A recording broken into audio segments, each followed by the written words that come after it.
welcome to the Fun Folks View.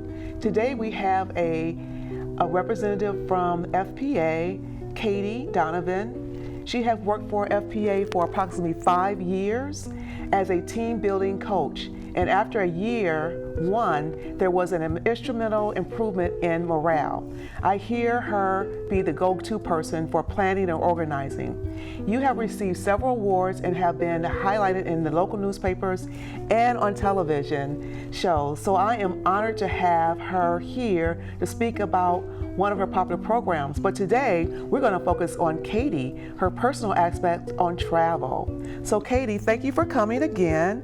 And what do you consider one of your best travel experiences? Yes, and thank you so much for that wonderful introduction. You're welcome. And we have a great team where I am, so they all helped get me to where I am today. But thank you, and thank you for having me today. But one of my great travel adventures is the first time I went to Europe. I was in high school, and a good friend of mine had family in Belgium, and so I went with her and her dad and another friend of ours, and we spent a month over there with her family on the beach side in Belgium, near France. So it's basically like us going to like an ocean city. Awesome. And so we were there in the summer, and so everyone is on holiday. So what's cool about where we were is that you had people from all over Europe on holiday, and so just got to meet people from everywhere, and just, you know, for being that age was a wonderful experience. A question for you. Yeah. I heard you mention holiday, and then what's the difference? Because we in the United States call holiday vacation. Oh, Yes. For those that are not aware, that's what we call it, vacation. Yeah, I think the difference is, you know, in Europe, a holiday is everyone is taking a break. Everyone has that time off. I think in America, it's the system is set up differently where you accrue vacation time, and it's not allotted, it's not guaranteed. So I think the main difference is in Europe is that it's guaranteed. Oh, okay. Everyone gets a month, everyone has that time. Whereas here, you gain a certain amount of hours as you work. And so I believe that's the main difference. So my next question to you, so you've been to Europe. Would you rather travel in Europe or just a country stateside, just from driving from place to place to place? What would your preference be? Yeah, that's a very good question. I love Europe. It's tough. There's so much to see in the United States and to explore, but I like being around different cultures and being outside of my comfort zone. So I'd probably have to say Europe, to try different food. It's a different pace of life. You get your holidays, everyone is more relaxed, and it's just a different atmosphere. So I would say Europe. Okay. Yeah. And what would be your most memorable vacation that you really liked the best? Well, let's see. I really liked going to Utah. Okay. I think because it really took me by surprise. I didn't know anything about it before I was going, and had never seen that part of the United States, and so it really did seem kind of like a whole nother world when we arrived, and you're looking at the mountains and more of the open land and parks, and that was definitely very eye-opening to me, and I liked all the space, and just to see once again just how different areas can be, whether you're in Europe or different sides of America. But yeah, that one took me by surprise, and it was a wonderful trip. Was that a recent trip you've traveled to Utah? No, this was a while ago. I was there for a wedding. Okay. And so, yeah, but once again, it just seemed like I had, just ventured into some unknown territory or something. It was great. So there's no sand there. There's not a beach in Utah. Just basically, No. Is it warm weather, cold weather? Well, you have the you do have water, but it's part of, what is it in Utah? The Salt Lake. You have the Salt Lake. Oh, right. Which is huge. And so it's actually cool because people go, you're not going to sink at the Great Lake. So you can just sit in the salt and just hang. So that's a very popular thing to do. But primarily in Utah, you're there for skiing is very big. Okay. So you're there to ski or hike. But it's not like an ocean by any means, but you've got the Great Salt Lake, which is worth checking out. No, I do recall in reading about you that FPA went to, I suppose, an offsite or something in Utah. Okay. And what was the big highlight of that experience for your coworkers that went? Oh, sure.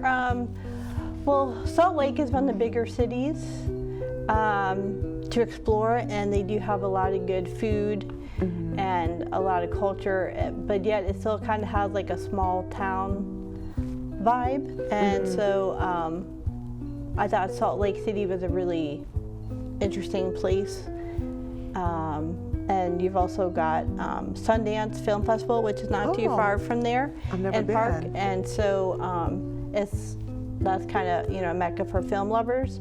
So you definitely got to check out Sundance out there. Okay, Yeah. I like that. So that would you return to that location, or what would be your next type of offsite for your group of people? Sure. It's nice to be able to go to different places. I would go back to Utah, but I think if we did another offsite, I would have to say maybe Montana. There's a lot of open land out there, and it would be nice to bring the film industry and stuff that we're doing here out there and have shows in a bigger scope. Sounds beautiful. And so I think there could be a lot of room for film in that state would be nice. Okay. Yeah. Now we're going to go back to you because you're the center. When you're on vacation, what would be the funniest thing that happened to you while you were on vacation? Sure. I would say I was going to New York, and I was walking around and with my family, and we actually ran into family friends like in the middle of the street who were from Virginia. Oh, okay. And it was just kind of like, oh, what are you doing here? in the the middle of the city.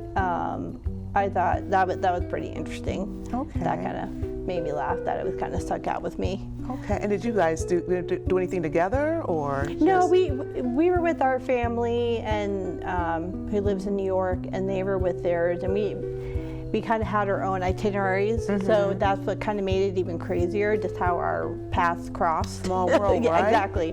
So I thought that was pretty fun. Okay. Yeah. And now, what are your plans for the summer? Yeah. So my plans this summer, I definitely love to swim and be in the water. So I am going to go to some new places. I've never been to the Bahamas. So I'm going to check the Bahamas out and see what that is all about, and just swim in the water and hang out. I think work-life balance is important. So yes, I want to work hard and achieve what I want to do professionally, but like the Europeans, you need that downtime. Yes. You need that time off. So I think that's very important. I think that's why they have holidays. So yeah, just be in the water and enjoy myself. Okay. Yep. And leave us back here with some good positive thoughts. Yes, of course. Yes, the water will help me with that for sure. Yeah. Well, Katie, I thank you for meeting with me today. It's been a pleasure. You're well deserving, and I'm looking forward to meeting with you, engaging with you in the near future. And I'd like to have you back when time allows. Okay. And thank you. Oh, thank you so much. I look forward to coming back. I'll tell you about I'll have a drink for you in Bahamas. Okay, that sounds great. Okay. Thank you. You're welcome. When you hear the words nonprofit organization, what comes to mind? Is it a place your dog called home before finding you? Is it an organization that supports accessibility? Is it a place that ensures your safety and that of those you love? That protects endangered wildlife and habitats or fights for our most basic needs? It's impossible to show all the ways nonprofit organizations make a difference in our world.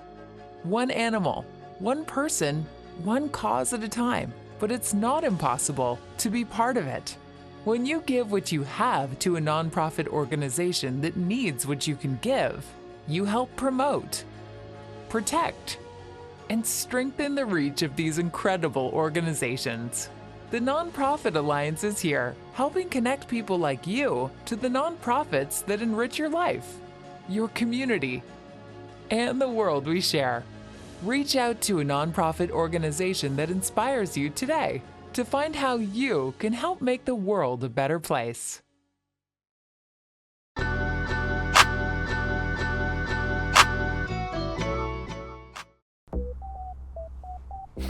Oh, hey, I didn't see you there. Now, I'm Julian Lee. You might recognize me from Insomnia Cookies, where I go to eat cookies frequently, or George Mason University, where I used to attend so I could walk over to Insomnia Cookies, or around the PNC by Insomnia Cookies, where I crashed my car 2 months ago and then promptly went and got Insomnia Cookies. Don't worry, the car is fine. But you know where I haven't crashed? Going to Fairfax Public Access. Now, my class took a tour here from GMU a while back, and when I walked in, it was amazing. There were so many great people. There were great studios. I mean, do you see this lighting? This is beautiful. I took so many pictures and I told them that they're going to be seeing a lot of me, and I signed up for the volunteering program. For only about $26, you get a pass for a year to be a part of Fairfax Public Access. You get access to cameras, classes, people, chips. Yeah, they give chips at parties. All the other things are equally important too. They have a whole editing bay where you can edit. There's an audio bay. You can even make a radio show. It's amazing. You can do anything that you can think of, and I'm so happy I've been here. I've worked on so many different shows. I've worked on a show about sustainability. I've worked on a show about the DMV experience. Shoot, last week I interviewed Santa Claus, and let me tell you, he's real. And you know what else is real? My commitment to Fairfax Public Access, and yours should be too. You should sign up today. It's an amazing place. There's amazing people. All the technology state of the art, and you get to be on TV. And if you don't want to be on TV, you can be behind the cameras. You don't want to touch a camera, you can edit. You think of it, they got you covered. And if you can't think of it, you can take a class. I've already taken 2. So yeah, why don't you come take that 3rd class with me? It can be your first class, and I hope to see you there. Hey, thanks for stopping by. I'll see you at Insomnia Cookies. I'm hungry.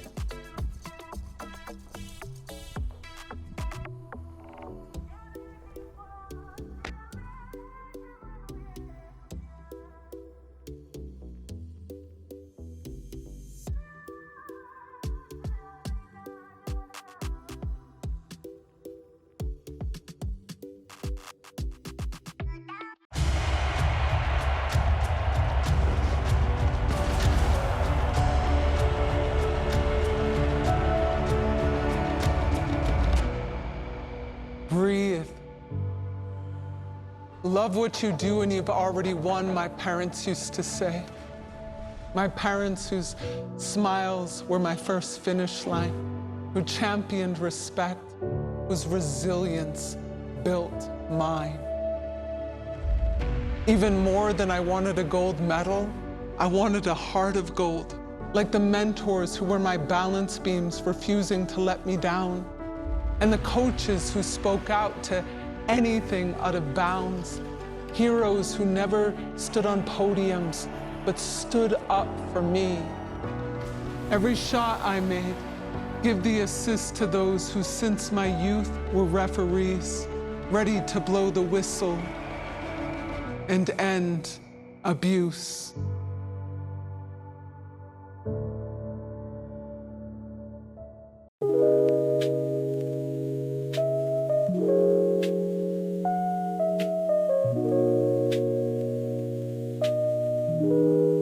Hi, I'm Robert Doc Barham, And in 2017, in April, I joined Fairfax Public Access.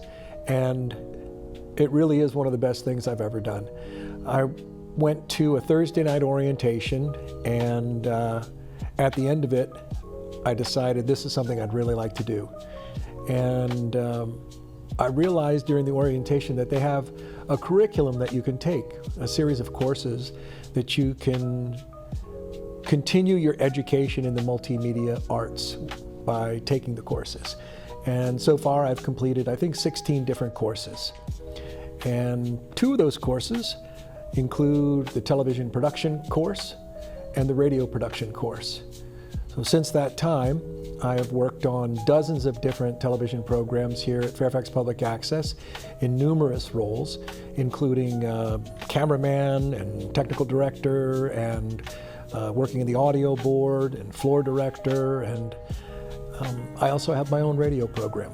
It's called American Dreamtime, the Robert Doc Barham Show, and currently it airs on Radio Fairfax every Friday from 2 to 3 p.m. It's a 1-hour talk radio show. I'm really grateful to Fairfax Public Access. Thanks.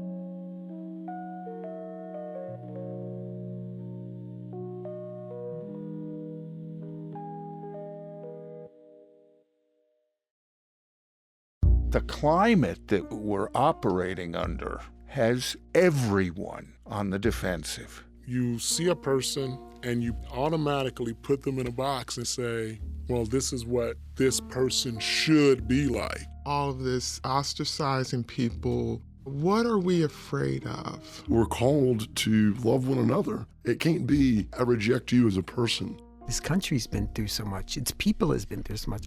Why can't we fix this? Do we have issues we have to deal with? Yes, we do. But we're not going to be able to deal with them if we're fighting and yelling at each other and not listening. Yeah, she has an accent. Oh gosh, she dressed funny, but we're talking the same thing. We're all concerned about our children, concerned about the world we live in. A lot of people wouldn't even think we should be here talking to each other, but I'm sorry, I disagree.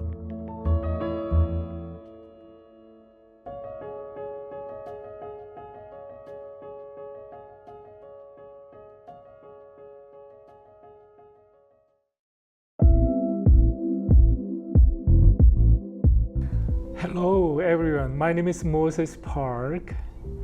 I'm going to talk about favorite sport tonight, and we have a guest here, Katie Donovan.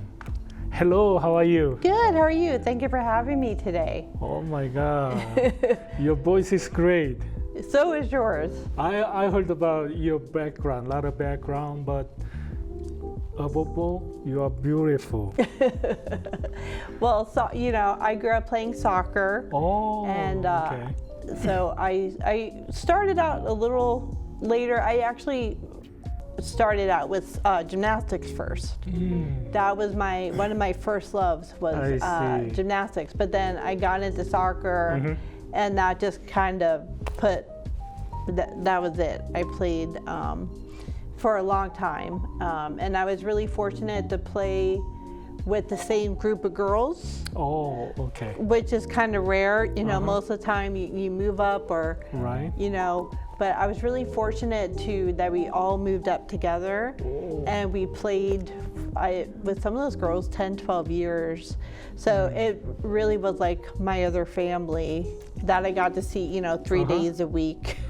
Really? And so I felt very lucky that it's you know, sports offer so much.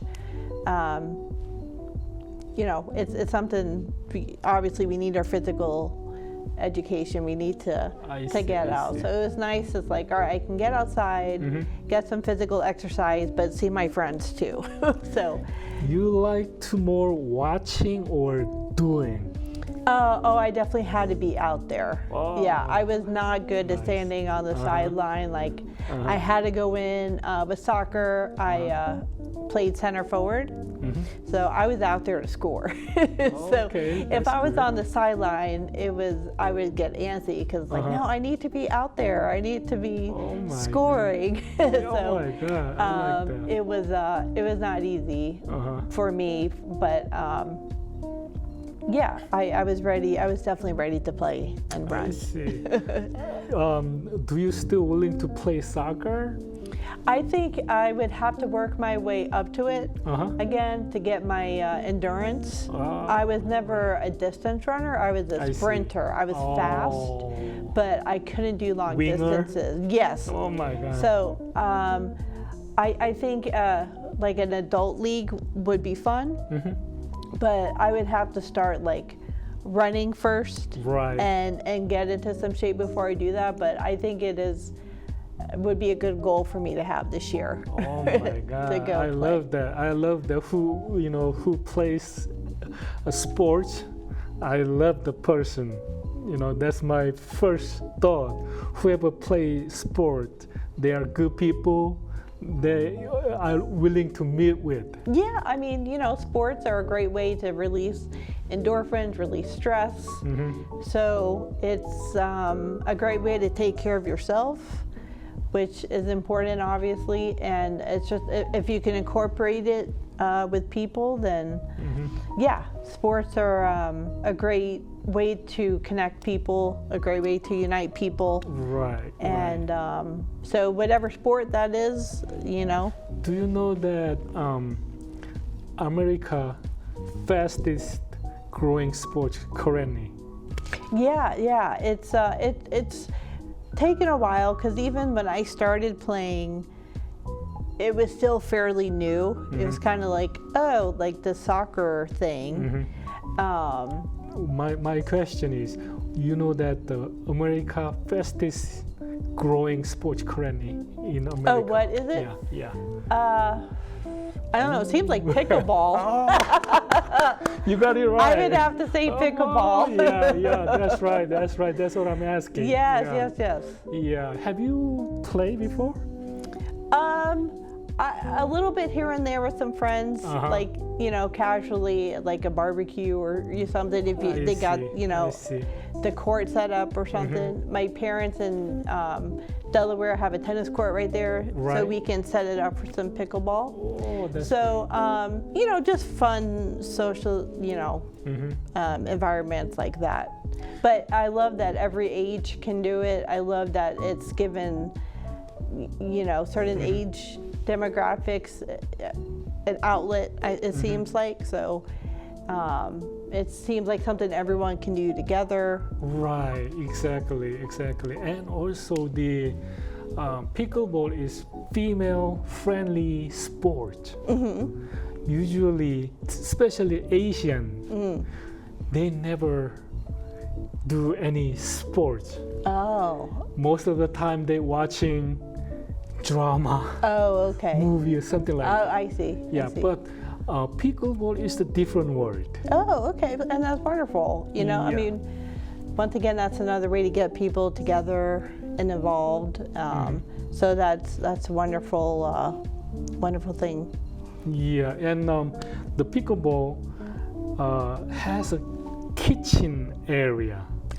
Which is there's a net. Right. And then from the net, 7 foot has a line in it. Okay. So from the net to the line, we call kitchen. Okay. I didn't know that. What do you do in the kitchen? Let's see, you cook? Cook. Okay. Another word, setup. Okay. Yeah, setup. So that's the setup zone. Okay. So most of the sport, whoever has a good body, the hardware, they always advanced. Okay. Like a basketball, taller got advanced. Right. Yeah, and that's a strong person. But in pickleball, even smaller, like me, small person, they have also advanced. Oh. Because taller hitting low, but shorter like me, overhand. Oh, right. Yeah. So it's a kind of very exciting, and also whoever can handle that paddle, they can play easy. Right. So, like my wife and my children, they all getting into the play pickleball now. Oh, that's wonderful to have like a little family tournament, or play to have some friendly competition. Yeah, in the family. exactly. So like last Sunday we played pickleball together, and hey, if you win, $20. Oh, there's a incentive. Okay. Yeah. So we make $100, and we went to a restaurant and had good food. Oh, that's and wonderful. share with it. So that's the good part. Yeah. And in Van Dyke Park, nearby here, they're always young people gather Friday night, Saturday night. They're all young people. They don't go to bar or something like this. Get off their phone. Put their phone down for a couple hours, probably a good thing. And that's what's nice about it too, is getting people outside. So do you play in the park? Yeah, you play I'm outside? playing the park and sometimes indoor. But pickleball is America makes healthy. For sure. All right. All right, Katie. Hey, well, whatever brings people together. Time's up. So I thank you so much for coming with us today, and I'll see you on the court. Okay. See you on the court. Thank you.